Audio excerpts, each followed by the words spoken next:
Hello everyone, welcome back to another YouTube video. I know I haven't done one for a while, but I'm doing one now because the weather is going to be turning a bit more interesting now after quite a long period of being very boring, especially through September and the end of August, and we could be kind of looking at our first taste of autumn in the next kind of couple of weeks or so, especially this weekend when we could be looking at the potential for the first named storm. So if I get into it now, this is the map of the jet stream, the forecast position of the jet stream, which is a band of very strong winds high up in the atmosphere. And as you can see, this is kind of valid for over here. You can see valid for Saturday, this Saturday upcoming. And you can see that at the upper levels, we have this kind of area of high pressure, as you can see like this. And then we have this area of another area of high pressure. Oh, wait, sorry.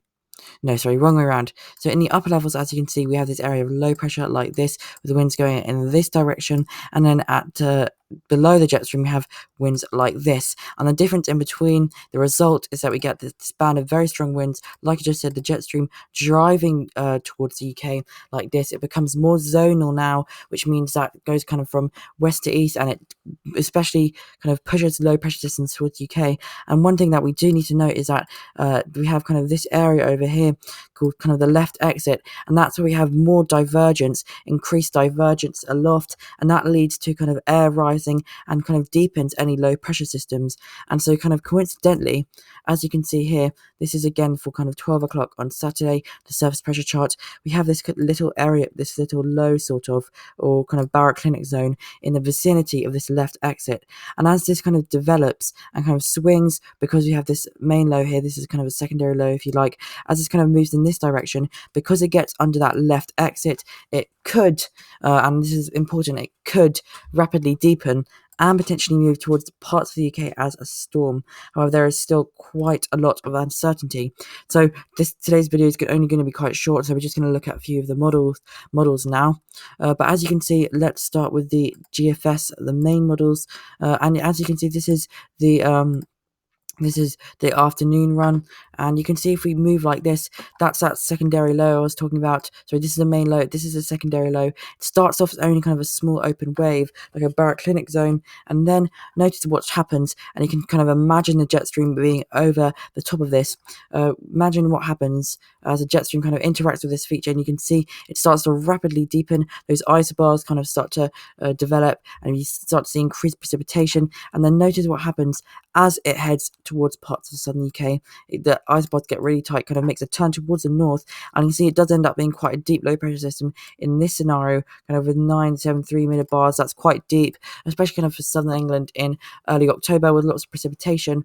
So that's one scenario, and I must stress that because the reason that we might be seeing this storm is because of the jet stream. That is the main reason, and the reason the jet stream might be strong is because of what's currently Major Hurricane Sam in the Atlantic. The outflow may kind of aid the intensification of the jet stream, and because tropical cyclones are very kind of unpredictable in a way and hard to get right, especially at this time frame, that means that there is automatically a lot of uncertainty in this forecast, and we don't really fully know kind of what's going to happen. There are lots of different solutions, and if you just look through each model run, you can see if you go from this morning's run, you can see that basically barely anything even develops in the vicinity of England and Wales. And then if you go to the one before that, you can see something did develop, but it was to the south. And if you go to the one before that, you can see then it was another kind of a strong one on this run with the very strong winds there.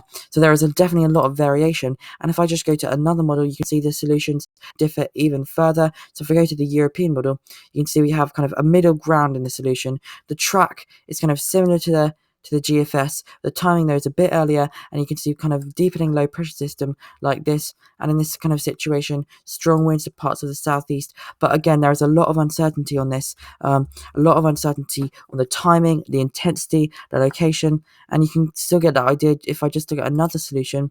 This is the icon model. You can see here that if I show you this is another thing that might happen. As you can see in this scenario, it kind of moves up like this, and each solution, as you can see, is slightly different. So there's still a lot of uncertainty. And again, if I show you previous model runs, if I show you the one before this one was actually quite powerful on this run beforehand, and then it kind of reduced itself a bit. But if I kind of give you an idea of what the winds we might be seeing just by looking at this. Here we go. So this is one potential scenario, and I say one potential scenario because it's very far out. There's a lot of uncertainty. But one potential scenario we could be looking at is maybe something like this, where we have very strong winds kind of along parts of the south coast, the English Channel, and then making their way inland, maybe kind of 50 to 60 miles an hour, and maybe potential for something a bit stronger as shown by here, this one here. But this is only one scenario. There's a lot of uncertainty, and so stay up to date with the forecast, and thank you for watching.